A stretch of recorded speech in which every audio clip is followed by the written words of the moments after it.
Bonsoir, bonsoir, ici Lucinda Gabriel. Donc aujourd'hui, on est le 28 mars 2021.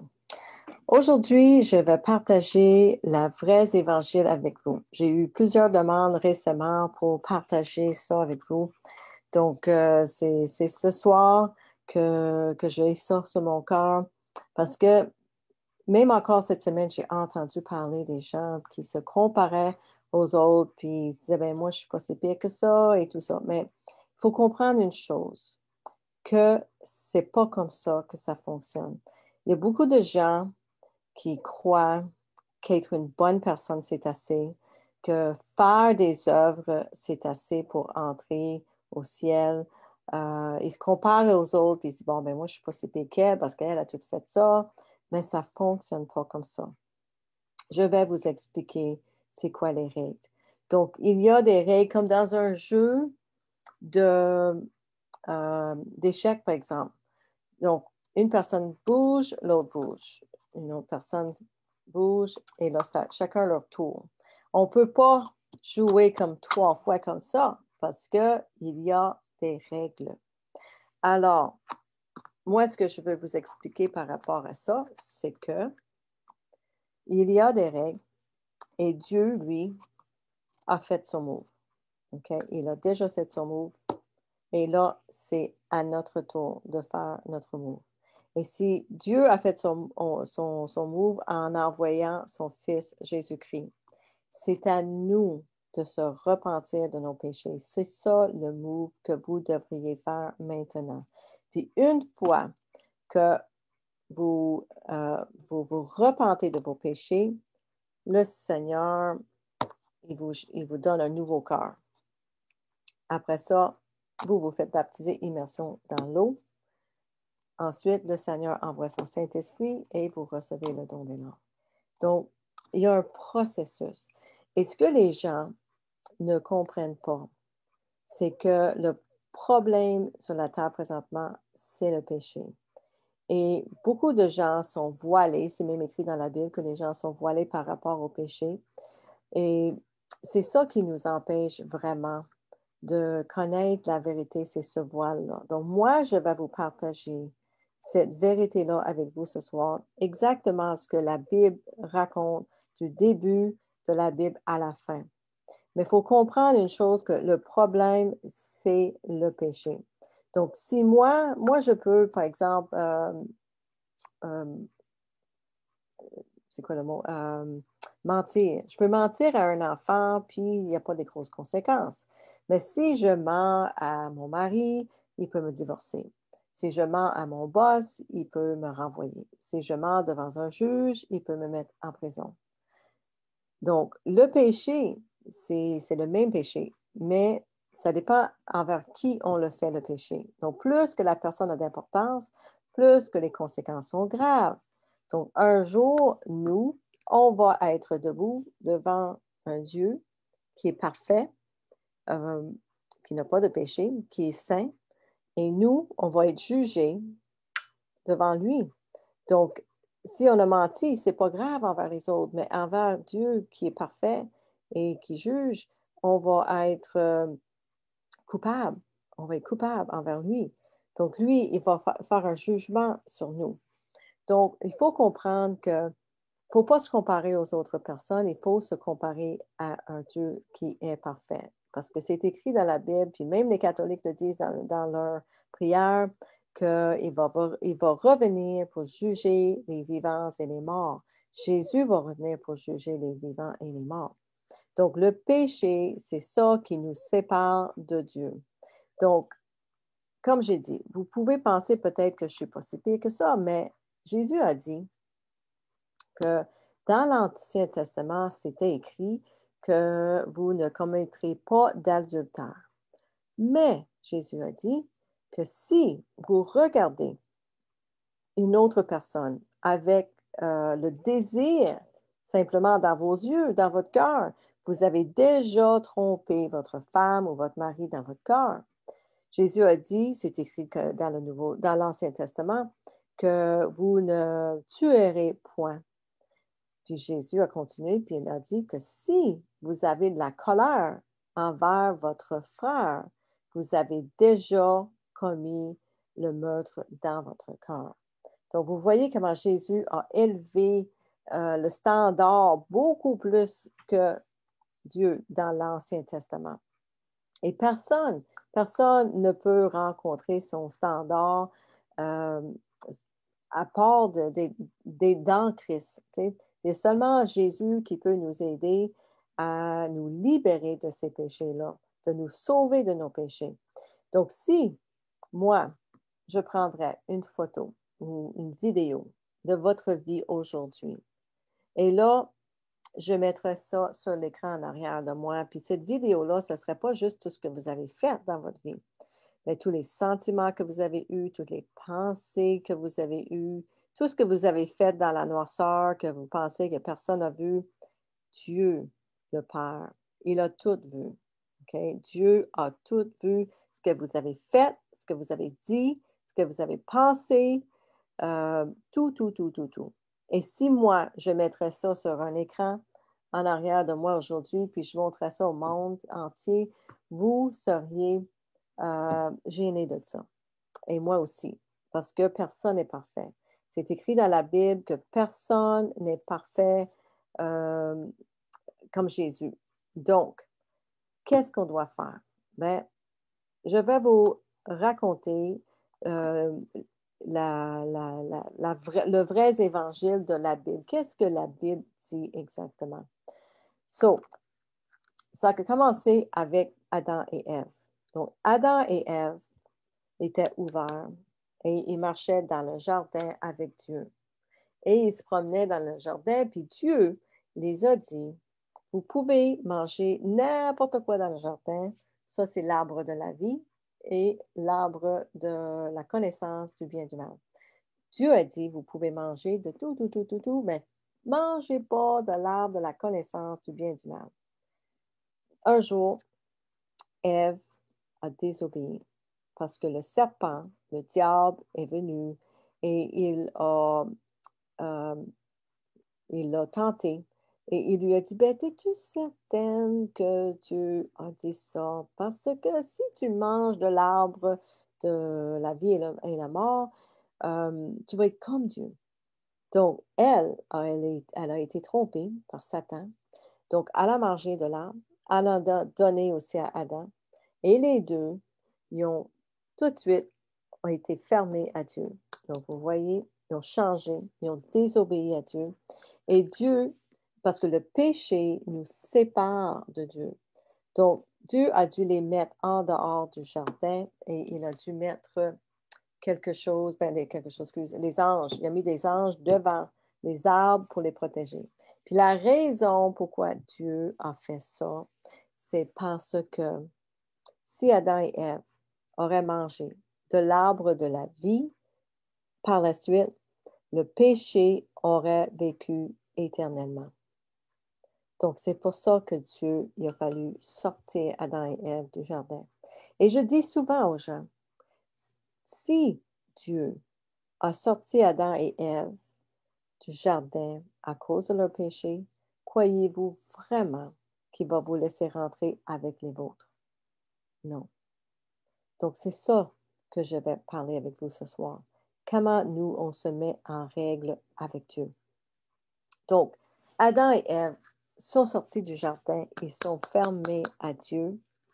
Et là, Adam et Ève, ils ont deux enfants, puis ils s'entretuent, puis là, la population grossit, puis tout le monde est fermé, comme on voit ici, et ils s'entretuent, et le monde devient plus pervers sexuellement et tout. En tout cas, c'est le bordel, vraiment littéralement. Et Dieu regarde ça et Dieu vient décourager, puis il dit, qu'est-ce que je vais faire avec ça? Donc là, il décide de prendre Noé. C'est l'homme qui est le plus juste sur la terre, qui aime Dieu, qui est le plus proche de Dieu. Et là, il a décidé de demander à Noé de faire un bateau, une arche. Donc, Noé a construit ce bateau-là pendant des années et des années. Puis un jour, euh, Dieu a envoyé tous les animaux à Noé, puis il les a mis dans l'arche. Il a fermé l'arche. Il a fait le déluge sur la terre et tout le monde est mort, sauf la famille de Noé. 8 personnes ont été sauvées, puis ils ont recommencé. Quand Noé a sorti de l'arche, il a fait du vin et il est devenu saoul et il est devenu comme un saoul. Et là, Dieu regardait ça et il était découragé. Parce que là, on voyait bien que le péché n'était pas sur la terre, il était dans l'homme. Parce que l'homme est encore fermé à Dieu, parce que c'est le cœur qui est méchant. Puis dans la Bible, c'est bien écrit que le cœur est méchant. Il ne faut pas faire confiance à notre cœur, parce que le cœur est méchant. Donc là, Dieu a regardé ça, puis il a dit, bon, je vais régler ça une fois pour toutes. Donc, il a décidé qu'il allait faire une nouvelle alliance avec le peuple. Et il a envoyé son fils, Jésus-Christ. Jésus est né. Et c'est la seule personne qui a été parfaite, pas de péché, ouvert à Dieu. Et Jésus, à l'âge de 30 ans, il est arrivé à Jean-Baptiste, puis Jean-Baptiste l'a baptisé. Donc, il est descendu dans l'eau, immersé dans l'eau. Puis quand il a remonté, il a reçu le Saint-Esprit. Jésus s'est promené pendant 3 ans. Et la première chose qu'il a dit aux gens, repentez-vous, parce que le royaume de Dieu est proche. Repentez-vous, repentez-vous, repentez-vous. Et il a guéri les gens, il les a délivrés des démons, il a dit de se faire baptiser. Donc, il s'est promené, il a fait ses bonnes œuvres pendant 3 ans. Puis après 3 ans, Jésus a été crucifié et il est mort. Il est descendu aux enfers, puis il est remonté après 3 jours parce que Jésus était parfait et la mort ne pouvait pas le garder. Donc, il est revenu sur la terre pendant 40 jours qu'il a passé avec ses apôtres et il a continué à les enseigner, puis il les a dit, allez dans tout le monde, faites des disciples avec des gens, prêchez la bonne nouvelle de repentance, euh, baptisez les gens, guérissez les malades, délivrez les démons. Donc, c'est ce qu'il a dit de faire. Après ça, Jésus, après 40 jours, il est monté, il est assis à la droite du Père. Ensuite, toute personne qui croit en Jésus, parce que Dieu a tant aimé le monde qu'il a envoyé son Fils unique pour que tous ceux qui croient en lui auraient la vie éternelle. Donc, nous, on est appelés à se repentir de nos péchés. Et le moment qu'on se repent de nos péchés, Dieu vient et enlève notre cœur de pierre et il nous redonne un cœur de chair, un nouveau cœur de chair. On doit se faire baptiser immersion complète pour vraiment enterrer la vieille personne qu'on était. Puis quand on remonte, on est ouvert, quand c'est bien fait, et on reçoit le Saint-Esprit si on a vraiment bien repenti, parce que il faut qu'on fasse de Jésus notre Seigneur et notre Sauveur et notre Seigneur. Beaucoup de gens pensent que Jésus il est simplement notre Sauveur qui est venu nous sauver. Non, oui, mais il veut aussi être notre Seigneur. Ça veut dire qu'il faut obéir notre Seigneur, il faut marcher dans la sainteté avec notre Seigneur. Donc, une fois qu'on est baptisé, on s'est repenti, on est baptisé, on reçoit le Saint-Esprit, on a le don des langues. Et nous autres aussi, on arrive, on partage avec les gens. Jésus a dit, allez dans le monde entier, prêchez la bonne nouvelle, mettez vos mains sur les gens pour qu'ils soient guéris, délivrez-leur des démons, baptisez-les au nom de Jésus. Donc, c'est ça qu'on est appelé à faire. Puis quand une autre personne a la conviction du Saint-Esprit de Dieu pour se repentir de leurs péchés, eux aussi vont se repentir de leurs péchés Dieu va venir changer leur corps de pierre pour un corps de chair. Ils se font baptiser. Ils remontent ouverts à recevoir le Saint-Esprit. Et eux marchent aussi autour, puis ils partagent la bonne nouvelle. Repentez-vous. Puis ils mettent les mains sur les malades, puis ils délivrent les démons. Puis ils baptisent les gens. Donc, on est tous appelés à faire ça parce que c'est ce que Jésus nous a dit de faire. Alors, un jour, Jésus va revenir. C'est bien écrit dans la Bible qu'à la fin des temps, Jésus va revenir. Même les catholiques, c'est écrit que Jésus va venir juger les vivants et les morts. Donc, ce qui va arriver, Jésus va revenir et il va séparer le blé de l'ivraie, les brebis des boucs. Et ceux qui n'auront pas cru, qui n'auraient pas repenti, vont aller en enfer. Et Jésus va ramasser son épouse. Dans la Bible, on est appelé son épouse. Puis on est appelé à être saint comme il est saint, à être sans ride et ni tache. Donc, nous avons une continuité de sanctification qui doit arriver. Mais ces gens-là, un jour, à la fin, nous allons tous se présenter devant Dieu. Et si on s'est repenti de nos péchés, on va vivre avec Jésus. Mais ceux qui n'auront pas cru, qui n'auront pas repenti et qui sont morts dans leur péché, qui sont fermés à Dieu, morts dans leur péché, mais qu'ils soient devant Dieu, ils vont être coupables, coupables, coupables, parce qu'ils n'auront pas cru, ils n'auront pas repenti de leur péché et ils vont être envoyés en enfer. Pas parce que Dieu n'est pas bon, parce qu'eux ne sont pas bons. OK? Personne n'est bon. Personne n'est bon. Et c'est pour ça qu'on doit se repentir de nos péchés. On est né dans le péché. Et si vous regardez votre vie, puis vous pouvez penser que vous êtes meilleur qu'un autre, mais tout le monde a péché, a utilisé le nom du Seigneur en vain, par exemple, a sacré. Tout le monde, ou presque, ont vécu le péché sexuel, par exemple. Donc, tout le monde a fait quelque chose, ont menti, ils ont fait quelque chose qui a brisé les commandements de Dieu, parce que c'est dans notre nature. Donc, les gens vont aller en enfer, pas parce que Dieu n'est pas bon. Eux ne sont pas bons, on n'est pas bon. Donc, c'est pour ça qu'on est appelé à se repentir, à devenir comme Christ. Puis si vous regardez la personne qui s'est repentie, qui s'est fait baptiser par immersion complète, a reçu le même Saint-Esprit que Jésus, exactement pareil, pas plus, pas moins. On a le même esprit que Jésus-Christ. Donc, un jour, il va revenir pour ramasser son épouse qui est parfaite, qui est sans ride et ni tache, et tous ceux qui n'auront pas cru vont aller en enfer.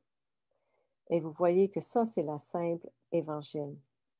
Et je trouve que c'est vraiment dommage que beaucoup de gens euh, n'ont pas cette vérité-là, n'ont pas été enseignés cette vérité-là. Moi, je ne l'ai pas reçu non plus avant 2, 3 ans passés. Quand on m'a l'a expliqué comme il faut, je l'ai compris. Il ne faut pas se comparer aux autres, il faut se comparer à Dieu, parce que lui, il est parfait et nous, on ne l'est pas. Donc, si on veut aller au ciel, pensez pas que Dieu aime tout le monde, mais il haït le péché. Il haït le péché. Et si Dieu a sorti Adam et Ève du jardin à cause de leur péché, croyez-vous qu'il va vous laisser entrer dans le ciel avec le vôtre? Non, non. Donc, repentez-vous, les amis, repentez-vous de vos péchés. Si vous n'êtes pas certain de ce que je vous dis, allez le lire pour vous autres-mêmes dans la Bible. Dans Jean, chapitre 3, je pense que c'est 3, 5 ou 6, là, dans ce bout-là, c'est écrit que Jésus a dit à Nicodème, il faut que vous soyez né de nouveau pour entrer dans le royaume de Dieu. Il faut naître d'eau et d'esprit pour voir le royaume de Dieu. Donc, si vous n'êtes pas né de nouveau, vous n'entrerez pas dans le ciel, dans le paradis. C'est aussi simple que ça. Puis c'est une vérité qui n'a pas été enseignée dans les églises. Puis même dans beaucoup d'églises, puis beaucoup de dénominations, c'est pas clair qu'on doit ressembler à ça. Il y en a qui disent que c'est assez pour croire en Jésus. Même les démons croient et tremblent, c'est écrit dans la Bible. Donc, il y a plus de choses. C'est un processus, c'est un procès, c'est un package que j'aime appeler. Le package, c'est de croire en Jésus de ce qu'il a fait pour nous. C'est se repentir envers le Père pour ce qu'on a fait et se faire baptiser immersion complète dans l'eau, recevoir le Saint-Esprit et le don des langues. Puis quand on a tout ça, on a vraiment le package pour marcher comme Dieu a marché, comme Jésus a marché sur la terre. Donc c'est ça le vrai évangile, les amis.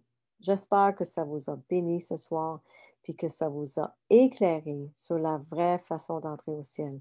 Ne, ne, n'attendez pas pour chercher la vérité, parce que les choses changent très vite présentement sur la terre et il n'y a plus de temps à perdre. Vous ne savez pas si vous allez être là demain. On peut traverser la rue demain, n'importe qui, puis mourir demain. Donc, cherchez la vérité. C'est écrit dans la Bible. Cherchez le Père, cherchez Dieu pendant qu'il est possible de le trouver. Donc, il est encore possible de le trouver. Mais pour combien de temps encore? On ne sait pas. Mais sachez que ça fait déjà 2000 ans, 2000 ans que c'est écrit dans la Bible que Jésus revient bientôt. 2000 ans. Donc, imagine comment que nous sommes proches maintenant. Beaucoup plus proches qu'on l'était il y a 2000 ans passés. Donc, j'espère que cette vérité vous a éclairé. Et rappelez-vous, comme j'ai dit au début, le jeu d'échecs. Dieu, il a fait son mot. Il a envoyé son Fils Jésus-Christ. Là, c'est à vous de faire le vôtre et vous repentir de vos péchés. Faites-vous laver de vos péchés. Mandez au Seigneur pardon pour tout ce que vous avez fait et recevez son Saint-Esprit. C'est ça. Donc, soyez bénis. Je vous aime énormément. Et on se verra la semaine prochaine, si Dieu le veut. OK? Soyez bénis. Bonne soirée.